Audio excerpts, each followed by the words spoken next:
This program is brought to you by Jeep Apparel, John Dory's Fish and Grill, and Grosser.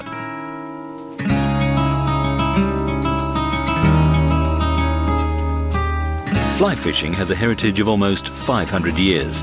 It is filled with tradition and mystique, and the honourable pursuit of catching fish on fly. Saltwater fly fishing started developing in the late 50s, with these early pioneers taking fly fishing to a whole different level.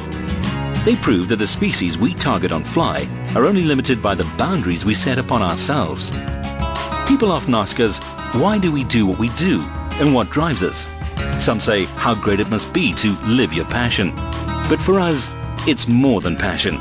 It's our addiction, and we need to feed it.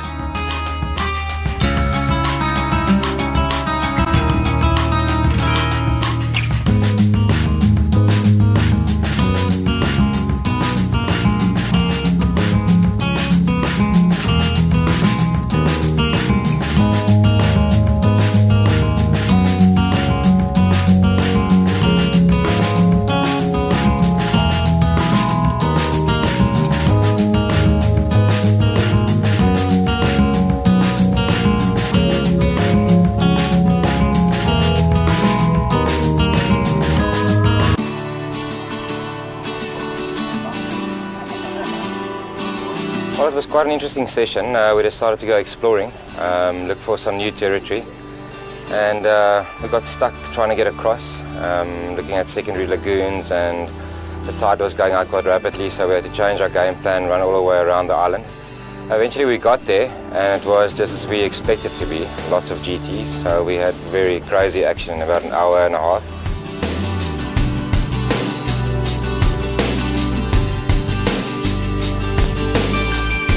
And quite a few GTs. When you arrive at a new spot, you've got to be very cautious when you approach. You don't want to rush in straight into the middle of a possible area where they can be located, where they can be swimming around. So what you do is be cautious when you approach them, and you always got to have your rod ready. You never know when you're going to see some, and when you have to pounce out of the boat and have a go at them. It's also very important that you work the whole area. You find GTs in places you never expect to find them. The nicest place is obviously on sand, so you can see them from a mile away. Today it was nice because there weren't big shoals of them, so it was singles constantly coming through and giving us a lot of time to target these species. We had a barracuda come in, and I had a cast at him. He turned and with extreme speed ate the fly. I hit him quite a few times, quite hard, to try and dislodge the fly from his mouth and actually get it into the side of his mouth, from inside his mouth, so that I had a better chance that he wouldn't bite me off. I had him on for quite a while, but eventually he bit me off, but there's always next time. Saw the fish take it.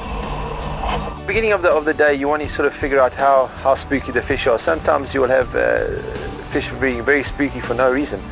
So in the beginning of the day, I started off with my casting, placing the fly quite a way away from the GT, expecting it to pounce on it. I had a refusal, and straight away changed my fly and found out that I was actually using the wrong fly. So it worked out well in the end. We changed to a flashy profile and caught a lot of fish in that fly.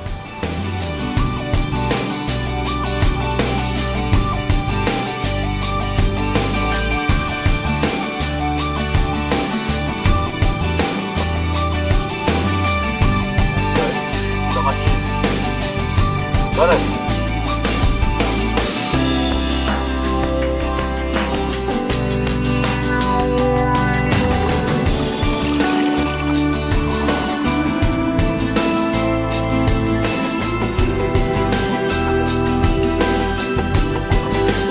Well, this particular place, it was great. It's a big sand cut that comes in on the western side of the island, and it was really, really good. I mean, you're walking on pure white sand, and you're seeing these GTs in very shallow water, cruising around, and you can sight fish to them.